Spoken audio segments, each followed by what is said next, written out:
Amy, and today we're going to make yogurt. I've had a few people ask me about how to make yogurt, so I thought I would show you all, and hopefully you would like this.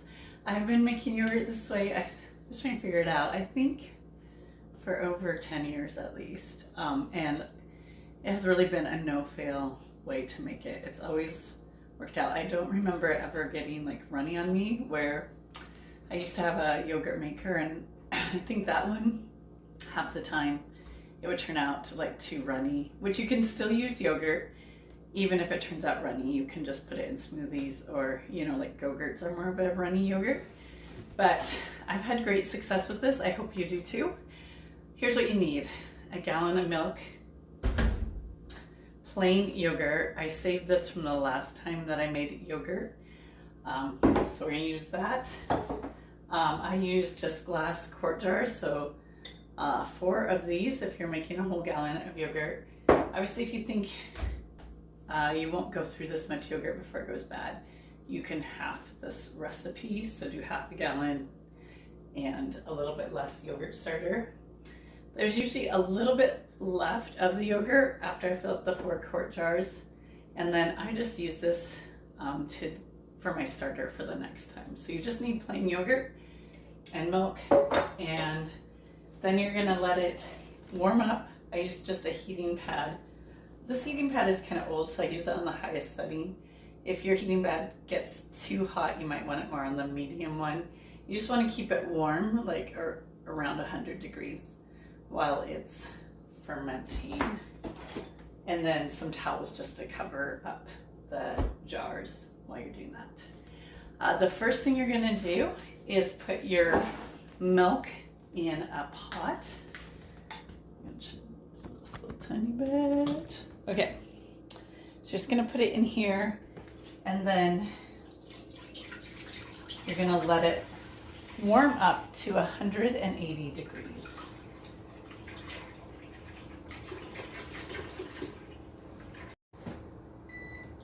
Okay, so I put this on medium heat to warm up so it doesn't warm up too fast. And then I know that on my stovetop, this will take about a half hour. So it's always good to set the timer for a little bit less than you know it's gonna take, just in case it heats up really fast. And, oh, I forgot.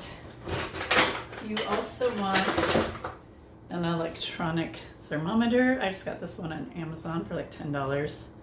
And then you can check it, and you want it at 180 degrees Fahrenheit. So I'm gonna set the timer, and I will show you what we do next. All right, so it's been 30 minutes. My timer went off, so I'm gonna just see what the temperature is in here.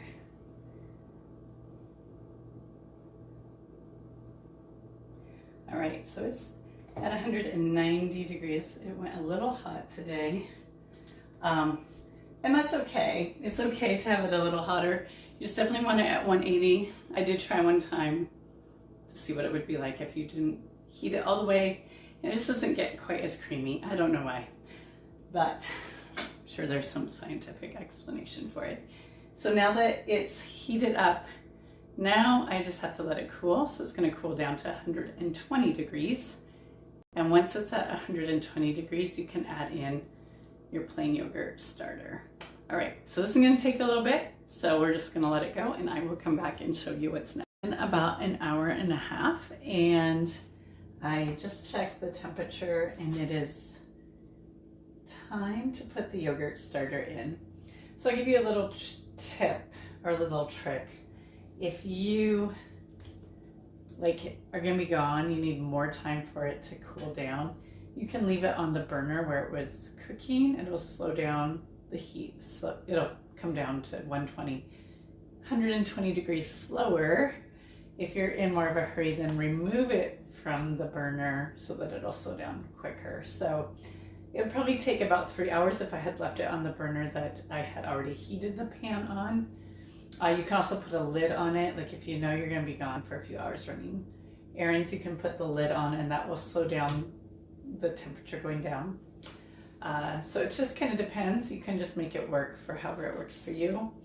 I have about a half cup of yogurt starter. All you need is a quarter cup, but it doesn't really hurt to put more in it. So I just always put what I have in, and then you just want to stir it up really well.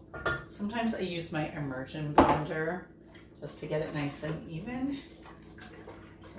And now what I'm going to do is I'm just going to put it into the jars. I usually just put my jars in the sink, because then if there's any spilling, it just goes right into the sink and it's a little easier for cleanup.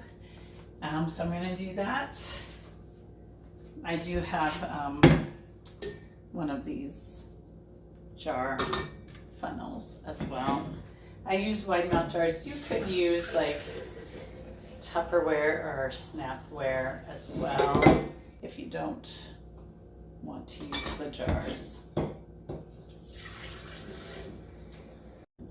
of these. All right, and then when it was getting close to being done, I got the heating pad all set up. So it is right there, and I'm gonna get the jar set up on it.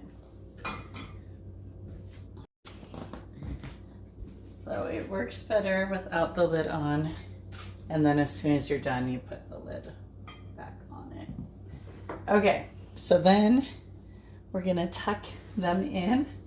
I just put a couple clean towels on them, and this just helps keep the heat in while they're staying warm.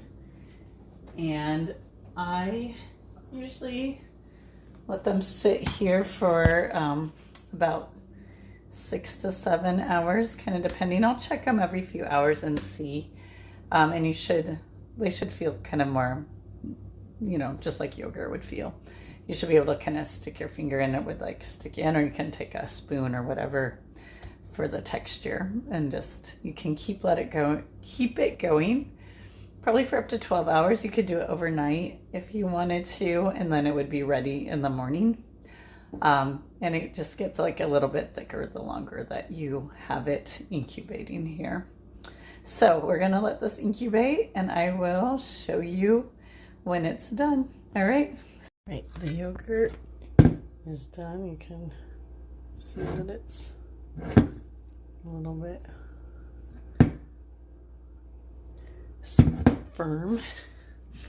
So what I'm gonna do is put the lids on and let it chill in the fridge, and then I'll show you how I use it after that. After my yogurt has chilled, then I use half of it and I strain it out in a bowl with a colander. I line it with coffee filters, but you could line it with paper towels or whatever works for you for that. And I just let it strain for at least 5 hours. And then I'll show you what it looks like once it's finished straining. But this basically makes Greek yogurt, or we use it for sour cream as well.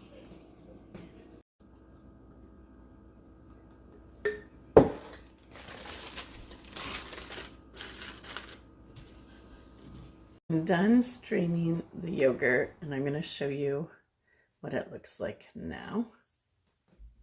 Filters just come right off of the yogurt, and it's just nice and thick. And just pull all the coffee filters off. They usually come off pretty easily, and that's why I use them instead of paper towels. Paper towels were a little too fuzzy, but that is what it looks like. For the Greek yogurt, I'll use this for sour cream too. And then this is the whey. And whey can be used, well, this is actually whey protein, so you can use this in smoothies, or you can use it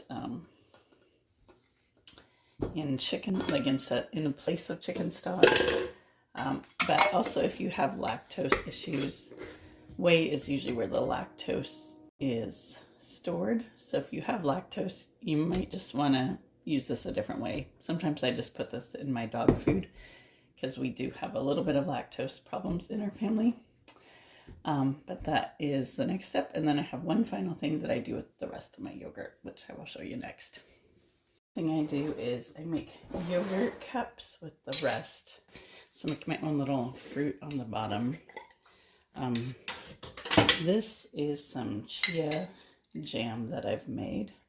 So I have a little short on how I make chia seed jam, but has lots of good nutrients in it.